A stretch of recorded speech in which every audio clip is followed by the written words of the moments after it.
안녕하세요. 저희는 간호학과 재학 중인 3학년 학생 간호사입니다. 오늘은 저희가 임상 실습에 대한 꿀팁들을 나누고자 이 자리에 모였는데요. 다들 실습 다녀오셨죠? 네. 실습 전후로 이미 실습을 경험한 선배님들의 조언이 많이 도움이 되었는데요. 그래서 저희가 도움 받았던 것들, 그리고 저희가 직접 실습하면서 경험했던 것들을 나눠보고자 합니다. 먼저 그럼 실습 일정에 대해 나눠볼까요? 네. 우선 저희 학교는 실습조가 7명에서 8명 정도 구성되어 있고 3명은 A조, 4명은 B조를 듀티가 짜입니다. 그리고 데이브를 일주일에 2-3번 정도 나눠서 출근을 하게 되는데요. A조는 데이, 이브면 B조는 이브, 데이 이런 식으로 나눠서 실습을 합니다. 네, 데이 출근일 경우에 6시 50분까지 배정받은 병동에 출근을 하게 되고 이후 12시부터 1시까지 점심시간을 가지며 1시까지 병동을 복귀하여 4시까지 근무하게 됩니다. 이브 출근일 경우에는 12시 50분까지 출근하여 6시까지 근무하다가 6시부터 7시까지 저녁시간을 가지게 되고 10시에 퇴근하게 됩니다. 그래서 1시부터 4시까지는 데이와 이브가 함께 근무하게 됩니다. 병동마다 다르겠지만 보통 첫날에는 수선생님과 지도 교수님과 OT가 있고요. 이후로는 핵심 실기 시험, 컨퍼런스가 각 날마다 배치되어 있습니다. 이제 본격적으로 늘 학교에서 학생으로 공부만 하다가 처음으로 병동에 나가는 것만큼 갖춰야 할 태도를 미리 알면 좋을 것 같아서 다음으로 태도에 관한 이야기를 나눠보고자 해요. 혹시 어떤 게 있을까요? 저는 의문 가지기가 중요한 것 같아요. 운동에 가면 흔히 병풍이라고 하죠. 뭘 해야 할지 모르겠고 뭘 봐야 할지 모르겠으니까 액팅 선생님만 따라다니게 되는데 이러지 말고 능동적인 자세로 자꾸 왜? 하고 의문을 가지는 것이 중요한 것 같아요. 예를 들면요. 예를 들어 수액시트를 연구하는 선생님께서 정말 숫자를 쓰시는 걸 볼 수 있는데요. 그 선생님께서 하나하나 이유를 설명해 주시지는 않습니다. 그 모습을 보고 저 숫자는 뭐지? 왜 적는 걸까? 생각해보면 아 오늘 날짜구나. 날짜는 또 왜 적지? 이 수액세트를 시간이 지나면 대체해야 돼서 이 수액세트를 언제부터 사용했는지 알기 위해서구나 하고 배우는 것이 생깁니다. 이렇게 왜? 하고 생각하면 배우는 것도 많아지고 또 혼자 생각해서 알 수 없는 것은 선생님께서 조금 한가히 보실 때 여쭤보면 배울 수 있어요. 실습을 하면서 모르는 게 생길 수밖에 없는데요. 이때 모르는 부분을 질문하는 것은 좋지만 선생님께서는 저희의 질문을 하나하나 친절히 답변해 주실 시간도 없기 때문에 충분히 교재랑 인터넷으로 공부를 해보고 고민해본 뒤에 질문을 드리면 좋겠어요. 그리고 간호사 선생님들께서 학생 선생님하고 부르면 이제 누가 대답할지 서로 눈치 보지 말고 이제 여러 명이 대답해도 괜찮으니까 네 하고 부르신 선생님께 가야 합니다. 환자분들을 대하는 태도로는 나도 학생 간호사라는 것을 생각하는 건데요. 물론 우리는 배우러 온 학생이지만 환자들 입장에서는 우리도 한 명의 간호사로 보이거든요. 그래서 특히 할머니, 할아버지 하지 않고 홍길동님 하고 부르는 거 다들 알지만 막상 가면 선생님들도 그렇게 부르시기도 하고 나도 모르게 편해서 그렇게 하게 되는데 의식해서 항상 고치도록 해야 합니다. 맞아요. 이거를 진짜 다른 수선생님이랑 교수님들이 많이 강조를 하는데 이게 결국 환자 확인이랑 연관이 돼가지고 처음부터 습관을 잘 들여놓았으면 좋겠어요. 그리고 또 환자나 보호자분들께서 예쁘다고 수고한다고 이렇게 음식 같은 걸 지어주실 때가 있는데 이때 냅다 감사합니다 하고 받으면 안 되고 먼저 저희는 지금 실습 중이라서 받기 좀 그렇습니다 안 됩니다 하고 거절을 먼저 하고 그래도 가져가라고 지어주실 때가 있어요. 이때는 끝나고 그러면 감사히 나눠 먹겠습니다 하고 받아오시는 거를 좀 저는 추천을 하고 싶습니다. 다음은 실습 팁들에 대해 나눠보고자 합니다. 어떤 게 있나요? 제가 생각하기에는 먼저 병동구조와 물품 위치 확인하기입니다. 제가 처음 실습 갔을 때 뭐 해야지 이렇게 하면서 넷이서 우르르 스테이션 앞에 서 있었던 것 같아요. 이때 그러지 말고 이제 먼저 병동 한 바퀴 돌아보면서 병실 개수, 그 다음에 몇 인실인지, 화장실 위치, 그다음 환자복이나 이불 두는 린넨실 위치 같은 걸 파악하고 나중에 스테이션에 사람이 많이 몰리지 않았을 때 스테이션 서랍이나 천장 그리고 카트를 꼼꼼히 눈치 보지 말고 다 열어보면서 나중에 선생님께서 헤파린 꼭 갖다 주세요 이렇게 했을 때에도 바로 드릴 수 있도록 꼭 잘 익혀두는 게 좋아요. 그리고 선생님께서 무언가를 해보라고 기회를 주셨을 때 우울증을 하지 말고 적극적으로 네 해보겠습니다 하고 해보는 거예요. 실패하거나 잘못한다고 해도 우리는 아직 학생이라는 걸 선생님도 알고 계시고 지켜보고 계시기 때문에 잘못한다고 해서 전혀 놀라운 일이 아니에요. 오히려 우울증을 미루는 모습이 별로로 비춰지기 때문에 대답 크게 하고 해보기를 바랍니다. 저는 실습하면서 개인적으로 제일 곤란했던 게 적극적으로 눈치껏 하라고 다들 말을 하잖아요. 저는 눈치가 없어가지고 그게 조금 힘들었거든요. 그런데 이제서야 조금 알게 된 부분이 어떤 상황에서 선생님께서 손이 3개가 있으면 좋겠다 하는 부분이 이제 보여요, 눈에. 만약에 IV 스타트를 하고 계신데 카테터를 잡고 반창고를 떼는 그게 많이 불편해 보이신다 하면은 다음부터는 우리가 미리 반창고를 떼가지고 침상에다가 붙여 놓는다거나 아니면은 검사를 다녀온 환자분이 수액이 막 5-6개씩 되는 경우가 있어요. 이럴 때 같이 폴대에 걸어 드린다든가 아니면은 IV 하시려고 IV 카테터랑 반창고랑 다 챙기셨는데 만약에 토니켓을 안 들고 가는 걸 봤다. 그러면은 아 내가 들고 가가지고 나중에 어딨지? 할 때 쥐어 드린다거나 그러면은 좋을 것 같아요. 그리고 우리는 전에 병동에서 배웠던 일인데 또 다른 병동에 가면은 거기에 계신 선생님들은 저희가 그걸 배웠다는 걸 잘 모르시는 경우가 많아요. 이때 그 똑같은 일을 하고 계시면은 아 저희 이거 저번 병동에서 배웠던 일인데 혹시 저희가 해도 될까요? 하면은 선생님께서도 특별한 일이 없는 한 아 그럼 부탁할게요 하고 시켜주실 거예요. 이때 좀 잘 해드리고 선생님들의 여분의 손이 되어드린다고 생각을 하면은 좀 편할 것 같아요. 약물 믹스나 스윙 라인 연결하는 건 솔직히 선생님들께서 직접 하시면 더 빨리 끝내실 수 있는 거니까 저희가 해도 되냐고 여쭤보기가 좀 눈치 보이실 수 있어요.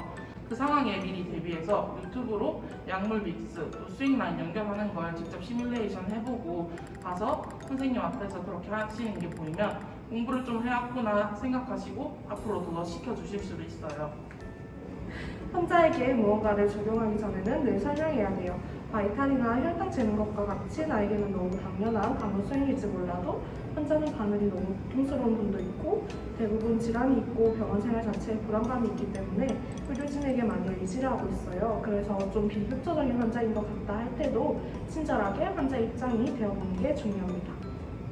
저는 하루에 9시간 매일 같이 하는 조원들과 좋은 관계 형성하기인데요. 경쟁자라고 생각하지 말고 현재를 나누고 함께 이겨나가는 동료라 생각하며 실습에 임하는 게 중요한 것 같아요.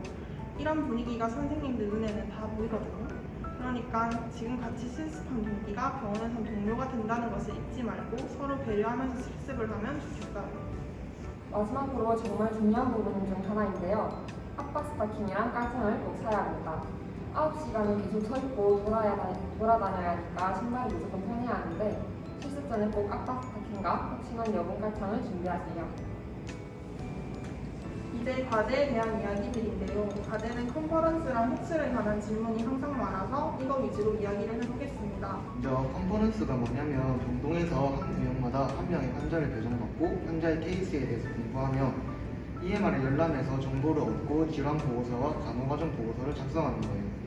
네, 이때 질환 보고서는 환자의 과거력, 현 병력이랑 질환의 정의, 병태 생리, 원인 증상, 약물과 검사 등을 작성하는 거고 이제 간호과정 보고서는 대상자에게 적절한 1순위 간호 진단을 세우고 간호과정을 짜보는 거예요.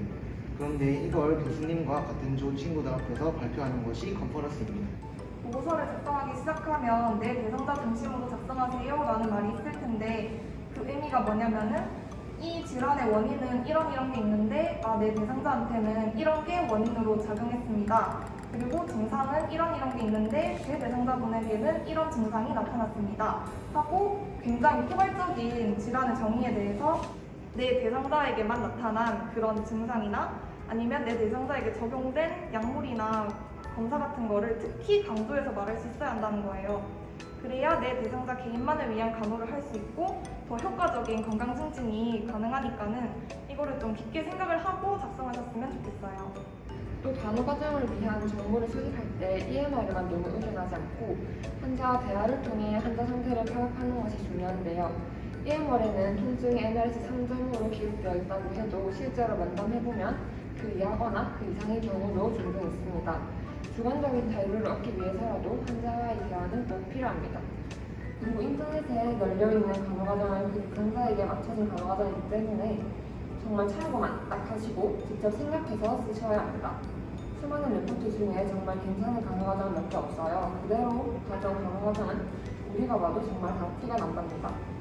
네, 핵심 실기는 뭐냐면 지금 2학년 기본과목 실습에서 배우고 있는 실기들을 똑같이 이제 치는 거예요. 네, 그래서 2학년 때 열심히 연습해 두시면 3학년 시험에도 도움이 되고 운동에서도 굉장히 잘 활용될 수 있습니다. 네, 근데 여기서 알려주고 싶은 점은 다음 주 실습이 만약에 아동과목이다 하면은 해당되는 핵술인 근육주사를 그 전주에 오픈랩에서 연습해요. 물론 이때 열심히 연습을 해야 되지만 뭔가 시간이 아직 남은 것 같고 그래서 대충 하는 경우가 많고 막상 시험이 다가오면 제대로 숙지가 안 된 경우가 많아요. 그래서 또 행동으로 하는 거기 때문에 대본을 외우는 것만으로는 한계가 있다고 생각해요. 그래서 시험 전에 아무도 오스키로 실습실을 안 쓸 때 가서 연습해보는 걸 추천드리고 특히 물품이 어디에 위치하고 있는지 잘 확인해둬야 시험 칠 때 그걸 찾는다고 시간 낭비를 안 할 수가 있어요. 그래서 꼭 한번 미리 와서 연습해보세요.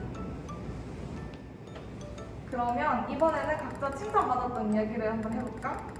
먼저 나부터 말하자면은 나는 교수님한테 좀 잘했다고 이야기를 들은 적이 있는데 그때 담당 환자분께서 좀 많이 활발하시고 밝고 협조적인 분이셔가지고 간호사정을 할 수 있는 거를 좀 있는 대로 다 해봤어. 면담도 되게 자주 했고 뭐 신경계 검사도 해보고 복부 촉진도 해보고 했으니까는 SO 데이터가 꽤 많이 모였었단 말이야. 그래가지고 교수님께서도 그거를 보고 아 환자분을 되게 잘 만나고 왔구나 사정을 열심히 한 게 보인다라고 해줘가지고 아 교수님 눈에는 그 노력이 보이는구나 생각해가지고 좀 많이 뿌듯했어. 솔직히 우리가 뭐 투약을 할 수 있는 게 아니니까는 가장 열심히 할 수 있는 부분이 간호사정이라고 생각을 하거든. 그래가지고 실제로 가서도 좀 열심히 환자를 만나고 오면 좋겠다. 사실 실습생 신분을 할 수 있는 일은 한정적이기 때문에 칭찬받을 상황이 많지는 않은 것 같아. 그래서 선생님께서 시키신 일을 잘하는 게 중요한 것 같은데 이때 필요한 것은 이 일을 부탁하신 선생님이 누구신지 기억하는 거야. 처음 실습을 나가면 긴장해서 어떤 선생님께서 몇 호실 몇 번 베드 누구 환자분 발달 플로 측정해주세요 라고 말씀하시면 몇 호실 몇 번 베드 누구인지를 기억하는 게 급급해서 어떤 선생님이 말씀하신 것인지 기억을 못하거든. 근데 바이탈 측정한 다음에 이 일을 부탁하신 선생님께 그 측정한 기록을 말씀드려야 하기 때문에 어떤 선생님이 부탁하신 일인지 기억하는 게 중요한 것 같다. 하지만 선생님들은 모두 같은 옷을 입고 계시고 또 거의 대부분 비슷한 신발을 신고 계시고 요즘 또 마스크까지 쓰고 계셔서 선생님을 기억하기가 힘든데 그럴 때는 선생님 머리 스타일이나 머리 고무줄 색, 안경 디자인 등을 보면 조금 더 쉽게 기억할 수 있어. 정신병동은 활동요법이 굉장히 많은데 오랫동안 입원하고 있는 환자들에게는 모든 활동이 익숙해진 상태고 활동요법 시간 제외하고는 너무나 단조로운 입원 생활이기 때문에 환자들이 할 수 있는 또 다른 요법을 준비해가는 것이 좋다고 생각하고 중환자실에는 선망을 가지고 계신 환자분들이 많고 대부분 중심정맥 라인을 잡고 계셔서 신체보호대를 적용하고 있는 경우가 많은데 이때 우리가 신체보호대 관리를 조금 더 철저하게 선생님을 보조해서 하는 것도 되게 중요한 것 같아요. 사실 선생님께서는 칭찬을 잘 안 해주시는데 시키는 것만 잘하면 될 것 같아요. 환자분께서 그리고 부탁하시는 거 잘 기억해가지고 간호사 선생님께 잘 말씀드리고 그리고 이제 만약에 바이탈 체크했을 때 우리가 처음 배웠던 알고 있던 정상 수치에서 벗어나면 선생님께 꼭 말씀드리기 이건 진짜 중요한 것 같아요. 그리고 병동에서 가만히 서 있는 것도 안 좋아하시니까 액팅하는 선생님들 따라다니고 또 그리고 중요한 건 필기한다고 이제 걸어다니면서 노트에 적는 분들도 있거든. 근데 그런 건 별로 안 좋아하시는 것 같아요. 그리고 마지막으로 이제 IV 하실 때 한 번 실패하면 이제 눈치껏 나와주는 것도 도움이 되는 것 같아요. 나는 우리도 자체로 칭찬을 많이 받았었는데 서로 경쟁자라고 생각하는 게 아니라 팀으로 생각하는 게 되게 중요한 것 같아요. 그래서 수 선생님이 개인적으로 개인 한 명 한 명 파악하는 게 아니고 보통 저 분위기를 파악해가지고 우리의 점수들을 주시는 경향이 있거든. 그래서 듀티끼리 바뀔 때는 그걸 서로 해주는 게 잘하고 선생님이 추가로 부탁하시는 부분에 대해서는 서로 의사소통하는 것도 중요한 것 같아요. 또 IV 루트 잡을 때는 환자에 따라 잡기 어려워서 겨우 잡은 경우가 있는데 그때는 이제 주사 들어간 각도나 높낮이를 조금이라도 안 바뀌게 하려고 선생님들이 되게 애쓸 때가 있거든. 그러면 그때 고정하는 밴드나 수액은 제대로 잠겨 있는지 우리가 미리 확인하고 선생님 도와드리니까 선생님이 되게 센스 있다고 칭찬해 주신 적이 있었어. 나는 바이탈이나 BST 잴 때 만약에 기계가 2개면은 2명을 그거 하고 나머지는 전부 다 액팅을 관찰하는 게 중요한 것 같아. 이제 다 같이 움직이면 대부분 효율적이지 못하다고 생각하시니까 우리 조가 이렇게 했을 때 지금까지 맡은 조 중에서 제일 일을 잘한다고 칭찬받았던 기억이 있어. 그럼 마지막으로 병동별로 나눠서 특징들을 한번 얘기해볼까 해요. 먼저 응급실부터 해보자면은 ER은 진짜 바쁜 파트라서 병동들보다 2배로 빠르고 더 융통성 있게 행동하는 게 중요한 것 같아요. 학생 간호사가 아마 가장 많이 하게 될 일이 베드메이킹인데 이거는 환자가 태어나고 나서 비어있는 베드가 보일 때마다 가가지고 베드를 갈면 되는 거예요. 그리고 ER은 복잡하다 보니까는 서로 붙어 다니지 말고 각자 한 명씩 다 떨어져가지고 다니는 게 더 효율적일 것 같아요. 다음은 수술실인데요. 수술실은 처음에는 엄청 신기하고 재밌는데 수술 과정이 길고 수술실이 춥다 보니까 졸릴 때가 너무 많았어요. 그래서 저희 조는 서로 졸릴 것 같으면 계속 찔러주고 깨워주고 애들이 자기 팔을 꼬집다가 잠을 깨서 팔에 멍이 엄청 많이 들었었어요. 그리고 학교에서 제공하는 덕관을 꼭 입어야 덜 춥습니다. 그리고 아침밥도 먹을 수 있으면 먹는 게 좋은 것 같아요. 수술실에서 냄새도 많이 나고 피도 계속 보다 보니까 갑자기 당이 떨어져서 쓰러지는 경우가 있다고 선생님들께서 말씀해 주셨어요. 그리고 수술실에서 가장 중요한 점은 움직이면서 멸균된 구역이 감염되지 않게 조심하는 거겠죠? 네, 중환자실에서는 이제 환자 수도 적고 선생님들께서 각자 환자를 맡아 간호하시기 때문에 다른 병동과는 또 다른 느낌이 들 거예요. 현업도 거의 대부분의 분들이 모니터를 달고 계시기 때문에 측정할 일이 없어 저희 같은 신입생은 관찰을 많이 하게 돼요. 네, 그리고 체위 변경으로 힘쓸 일이 많기 때문에 저같이 남자분들이시라면 아마 조무사 선생님이나 간호사 선생님들이 많이 부탁하실 거예요. 그래서 심상이랑 휠체어 왔다 갔다 할 때 계속해서 도와주시면 됩니다. 그리고 중환자실은 작은 행동도 중요한 곳이기 때문에 환자분께서 뭐 물을 달라고 하거나 체위를 변경시켜 달라고 하시거나 이렇게 무언가를 꼭 요구하시더라도 꼭 선생님께 허락을 구하고 해주는 것이 가장 중요하다고 생각합니다. 병동과 달리 의식 상태가 불안한 분들이 많아서 겁을 먹게 되는데요. 환자분이 의식이 없어 보인다고 해도 정말 다 듣고 계시니까 AST를 할 때나 환자분이 대답하지 못하는 상황이라고 해도 환자 확인이나 혈당 측정을 한다는 말을 꼭 해야 합니다. 마지막으로 정신과인데요. 정신과 병동은 폐쇄병동과 개방병동이 같이 있는데 주로 폐쇄병동 안에서 실습을 진행했습니다. 정신과는 수액을 받고 있는 환자가 많이 없어서 액팅을 관찰하는 것은 크게 많지 않고 병동에 계신 환자분들과 의사소통하는 시간이 많았습니다. 이때는 치료적 의사소통을 실시하고 환자와 거리 유지를 잘 지키는 것이 중요하다고 생각합니다. 꼭 진단명과 특이사항, 인수인계를 숙지하고 병동이나 병실에 들어가고 어려움이 있으면 간호사 선생님께 바로바로 말하는 것이 좋아요.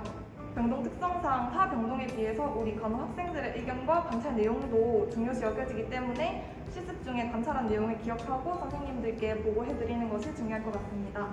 지금까지 실습 경험과 팁들에 대해 이야기를 나눴는데요. 저희도 실습하기 전에 궁금하기도 하고 막막하기도 했는데 후배님들도 비슷할 거라고 생각합니다. 이 영상을 통해서 1, 2학년 후배님들의 궁금점이 많이 해소됐으면 좋겠고 도움이 되었으면 좋겠습니다. 저희는 여기서 인사드리고 영상 마무리하도록 하겠습니다. 실습 무사히 잘 다녀오세요. 안녕. 안녕.